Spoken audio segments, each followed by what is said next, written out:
आज हम कक्षा 10 में सूरदास के शेष पदों के बारे में बताएंगे। तो बच्चों बड़े ही ध्यान से सुनना, क्योंकि कक्षा 10 में 2025 में आने वाली बोर्ड की परीक्षा की तैयारी के हिसाब से सब लोग खूब ध्यान से इस पद को सुनना और सब लोग इस चैनल को सब्सक्राइब करना और लाइक करना। ठीक बच्चों, देखिए।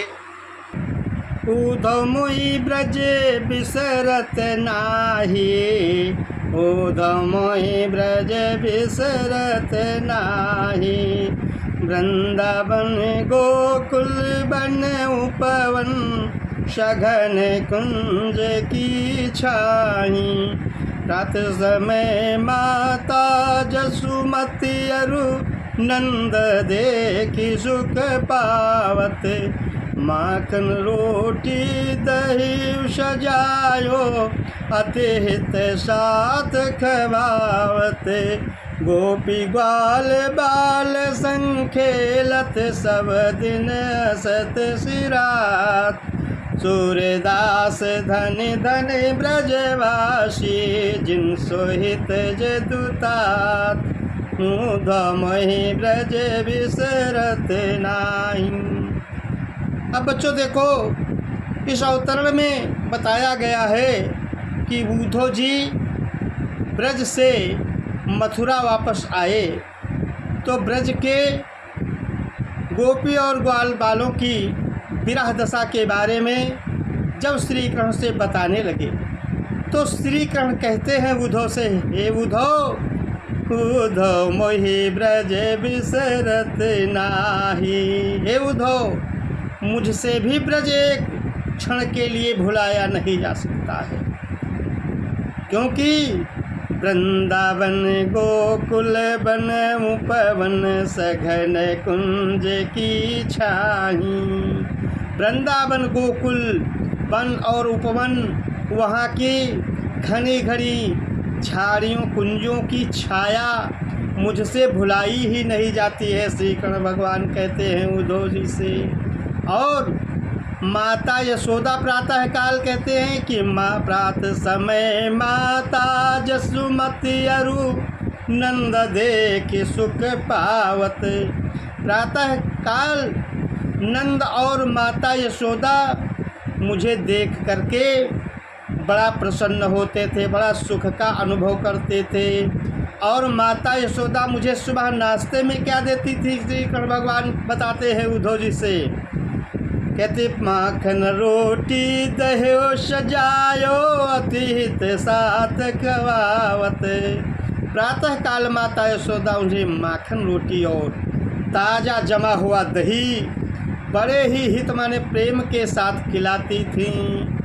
गोपी ग्वाल बाल संग खेलत, सब दिन हंसत सिरात। और कृष्ण कहते हैं उद्धव क्या बताएं, जब मैं ब्रज में था तो पूरे दिन गोपी ग्वाल बालों के साथ हंसते खेलते ही मेरा पूरा दिन बीत जाता था।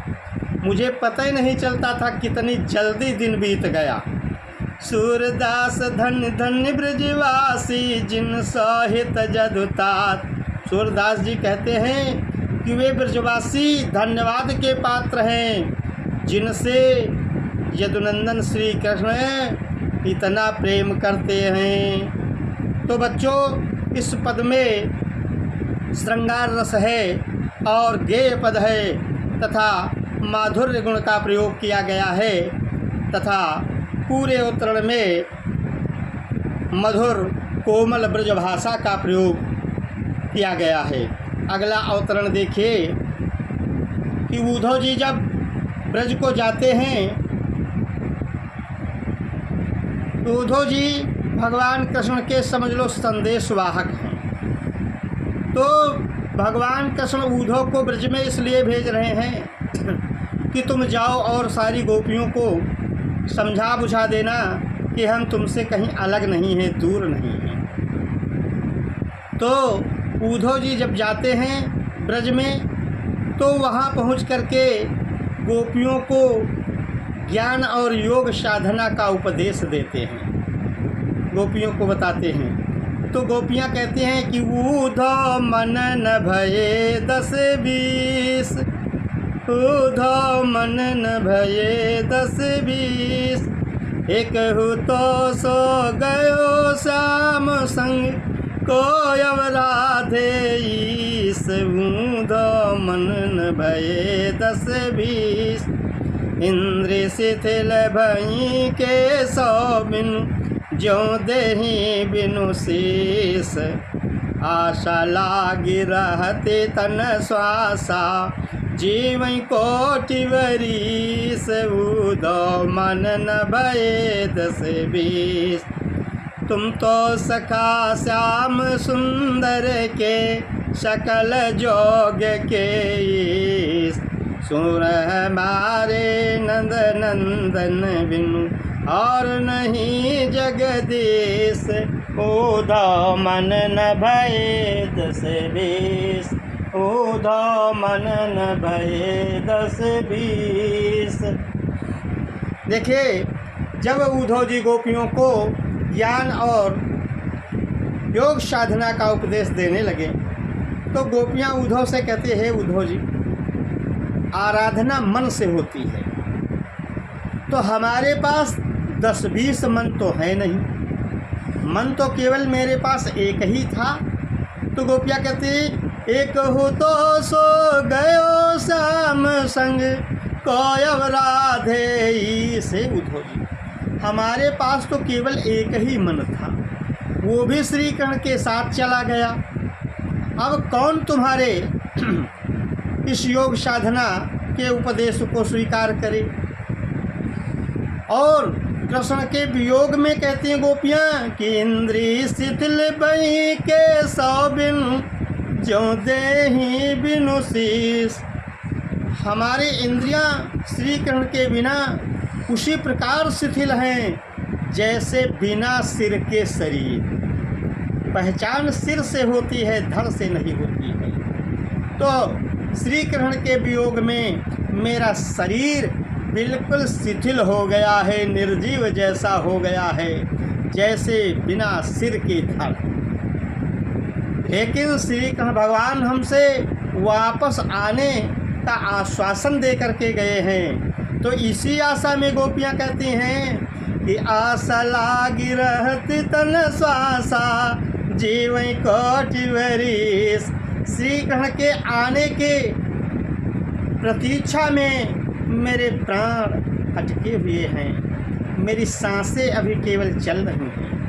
तो ऐसी स्थिति में श्री कृष्ण के आने की आशा में, आने की उम्मीद में हमारे शरीर में सांसें केवल अटकी हुई हैं। और इस प्रकार से हम उनके इंतज़ार में करोड़ों वर्षों तक जीवित रह लेंगी। गोपियाँ कहती हैं उद्धव जी से।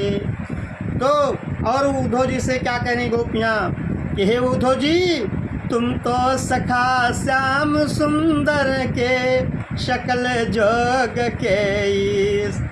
हे उद्धव जी, तुम तो श्याम सुंदर के परम मित्र हो और सारी योग विद्याओं के ज्ञाता हो। भक्त और भगवान को मिलाने में भी तुम निपुण हो। इसलिए हुए उद्धव जी, आप ही हमारा कृष्ण से मिलन करा दो।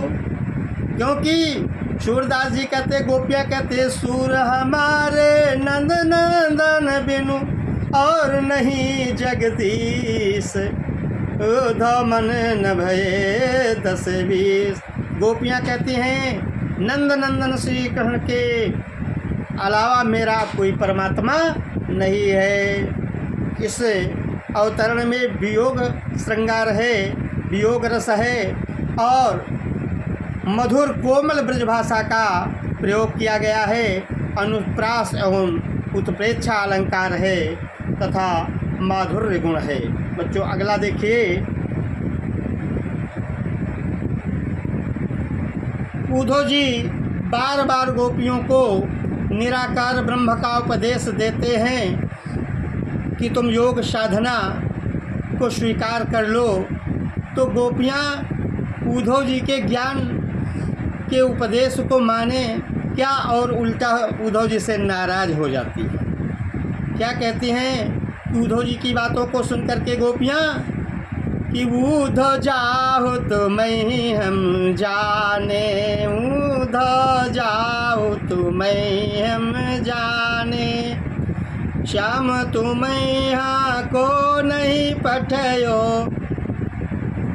तुम हो बीच भुलाने, उद्धव जाओ तो मैं हम जाने, ब्रज नारिन सो जोग कहते हूँ, बात कहते न ल जाने, उद्धव जाओ तो मैं हम जाने, बड़े लोग न विवेक तुम्हारे ऐसे भय आने, उद्धव जाओ तो मैं हम जाने, हम सो कही लई हम सही के, जिय गुण ले हुसयाने, कह बेला कह दशा दिगंबर, मष्ट करो पहचाने, सच कहो तुमको अपनी सो, बूझती बात निदाने, उद्धव जाओ तुम्हें हम जाने, सूर श्याम जब तुम्हें पठायो, तब न कहूँ मुस्काने, उद्धव जाओ तुम्हें हम जाने। तो गोपियाँ कहते हैं उद्धव अब तुम यहाँ से चुपचाप चले जाओ, हम तुमको जान गए कि श्याम तुम्हें यहाँ को नहीं पठयो, तुम हो बीच भुलाने।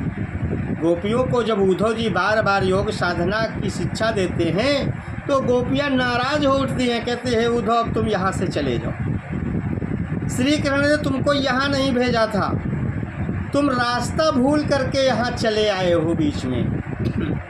क्योंकि गोपियाँ कहती है ब्रज नारिन सो जोग कहती हो, बात कहते न ल जाने, ब्रज की नारियों से स्त्रियों से योग साधना की बातें कहने में तुम्हें लज्जा नहीं आती उद्धव, शर्म नहीं आती? बड़े लोग न विवेक तुम्हारे, यद्यप तुम बड़े हो लेकिन तुम्हारे अंदर विवेक की बड़ी कमी है, ऐसे भय आयाने, हमको तो लगता है तुम बड़े अज्ञानी हो, तुम्हें कुछ भी नहीं मालूम है, केवल देखने में ही बड़े लगते हो लेकिन तुम्हारे अंदर विवेक की बहुत बड़ी कमी है। और गोपियाँ क्या कहती उद्धव जी से, हम सो कही लई हम सही के, और जिय गुण ले उसयाने।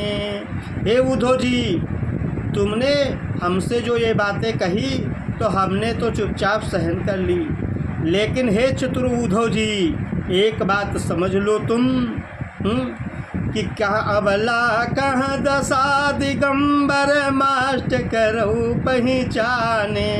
कहाँ तो हम सब प्रकृति से कोमल स्त्रियां और कहाँ ये दिगंबर वेश, नग्न रहने वाला वेश। हम अबला, हम निर्बल स्त्रियां भूखे और नग्न रह करके तुम्हारे इस योग साधना के उपदेश को कैसे मान सकते, ये हमारे बस की बात नहीं है। साच कहूँ तुमको अपनी सो, बूझती बात निदाने। गोपियाँ कहते एक बात बताओ उद्धव जी, हम तुमसे सत्य सत्य पूछती हैं, मजाक नहीं कर रही हैं। सूर श्याम जब तुम्हें पठायो, तब न कहूँ मुस्काए। सूर के स्वामी श्री कृष्ण ने जब तुमको भेजा था तो क्या वो कुछ मुस्कराए थे? अगर वे मुस्कराए थे तो समझ लो उन्होंने यहाँ तुमको नहीं भेजा था, उन्होंने तुमसे मजाक की होगी और तुम यहाँ चले आए हो। तो बच्चों यह भी गेय पद है और ब्रजभाषा का प्रयोग किया गया है तथा वियोग श्रृंगार है, अनुप्रास अलंकार है और इस अवतरण में माधुर्य गुण का प्रयोग किया गया है। आगे देखिए, अब गोपियाँ कहती हैं कि निर्गुण कौन देश को वासी, निर्गुण कौन देश को वासी। उद्धव जी से गोपियों की बातचीत चल रही थी, उसी बीच देवयोग से एक भंवरा आ गया। तो गोपियाँ भंवरे को लक्ष्य करके कहते हैं, हे भंवरे बताओ कि निर्गुण कौन देश को वासी, तुम्हारा वो निराकार ब्रह्म किस देश का रहने वाला है। गति मधुकर कई समझाई सौहदय, बूझती साच नहासी। हे भंवरे मुझे समझा करके सही सही बता दो, मैं मजाक नहीं कर रही हूँ, तुमसे सच सच पूछती हूँ, हंसी नहीं कर रही हूँ। इसलिए तुम बताओ कि तुम्हारा वो निराकार ब्रह्म किस देश का रहने वाला है, और को है जनक कौन है जननी, कौन नारी को दासी। वो तुम्हारा निराकार ब्रह्म जो है उसके कौन पिता है, कौन माता है, कौन स्त्री है और कौन उसकी दासी है, और कैसे वर्ण वेश है, कैसो के रस में अभिलाषी। हे भंवरे यह बताओ तुम्हारे उस निराकार ब्रह्म का कैसा रंग है, उसकी कैसी वेशभूषा है और वो किस रस में रुचि लेने वाला है। तो गोपियाँ कहते हैं कि हे भंवरे पाओगे पुण्य कियो आपनो जड़ करोंगो गासी, सुनत मौन हुई रहो बावरो सुर सबे मति नासी। अगर तू सत्य सत्य न बता करके कुछ छल कपट की बात करेगा तो तेरे किए हुए का फल तुझको स्वयं मिल जाएगा, ऐसा गोपियाँ कहती हैं। तो गोपियों की इस बात को सुन करके उद्धव जी की सारी बुद्धि नष्ट हो जाती है और उन्हें इस निराकार संबंधी प्रश्न का कोई उत्तर नहीं रह जाता है। तो बच्चों इसमें भी गेय पद है और वियोग श्रृंगार है तथा माधुर्य गुण का प्रयोग किया गया है और अनुप्रास अलंकार है। अगला देखिए बच्चों, माता यशोदा उद्धव के द्वारा देवकी के पास एक संदेशा भेजती हैं। तो माता यशोदा क्या कहती है उद्धव जी से कि संदेशो देवकी सो कहियो। हे उद्धव जी एक छोटा सा संदेशा मेरा देवकी जी से कह देना, क्योंकि ब्रज से उद्धव जी मथुरा जाते हैं तो अपना संदेशा माता यशोदा देवकी के पास उद्धव जी के द्वारा भिजवा रही हैं। तो कहते हैं हे उद्धव जी मेरा एक छोटा सा संदेशा देवकी को बता देना कि हो तो धाई तिहारे सुत सु दमया करती ही रही हूँ, जदा पिटेव तुम जानती उनकी तऊ मोहि कही आवे, प्रात होत मेरे लाड़ लड़ते माखन रोटी भावे, तेल उपटनो यरुता तो जलता ही देख जाते, जोई जोई मांगत सोई सोई देती, क्रम क्रम करी के नाते, सुरपतिक सुन मोहि न दिन बढ़ती रहो उरसोत, मेरो अलग लड़ई तो मोहन हुई है करत सको, संदेशो देवकी सो कहियो। तो माता यशोदा कहते हे उद्धव जी मेरा एक संदेशा देवकी से कह देना कि हूँ तो धाई तिहारे सुत की माया करती रही हूँ, कि मैं तो तुम्हारे पुत्र की एक धाय माँ हूँ, केवल पालन पोषण करने वाली माँ हूँ, इसलिए मेरे ऊपर कुछ दया बनाए रखें। यद्यपि टेव तुम जानती उनकी तऊ मोहि कही आवे, कहते यद्यप तुम उनकी आदतों को जानती हो फिर भी मुझसे कहे बिना नहीं रहा जाता। मैं कहती हूँ फिर भी कि प्रातः होत मेरे लाड़ लड़ते माखन रोटी भावे, प्रातः काल के नाश्ते में मेरे प्यारे लाडले मनमोहन को माखन रोटी बड़ा ही प्रिय लगता है। और तेल उपड़नो यरुता तो जलता ही देख बज जाते। प्रातः काल जब मैं उनको नहलाती थी, माता यशोदा कहती हैं, तो उनके स्नान करने का तरीका भी बड़ा विचित्र है। वे तेल उपड़न और गर्म जल को देख करके भाग जाते हैं। और जोई जोई मांगत सोई सोई देती, क्रम क्रम करके नहाते। फिर मैं जो जो कुछ मांगते हैं एक एक चीज़ करके उन्हें देती हूँ।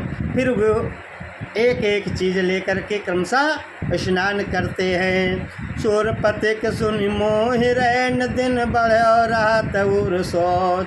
माता यशोदा कहती हैं कि मथुरा से आने वाले पथिकों के द्वारा उनके समाचार को सुनकर, कृष्ण के बातों को सुनकर के मेरे हृदय में बड़ा दुख होता रहता है कि मेरो अलग लड़ई तो मोहन हुई है करत सकोच। मेरा वो प्यारा लाड़ा मनमोहन इन सब चीज़ों में संकोच अवश्य करता होगा। इन बातों को सोच सोच करके मेरे हृदय में बड़ी चिंता बनी रहती है। माता यशोदा कहते हैं, बच्चों इस अवतरण में भी गेय पधेय और ब्रजभाषा का प्रयोग किया गया है तथा अनुप्रास अलंकार है और माधुर्य गुण है तथा इसमें वात्सल्य रस है। बच्चों आज हम इस पाठ को पूरा करने के बाद यहीं से विश्राम करेंगे और अगले दिन फिर अगले पाठ के बारे में पढ़ेंगे।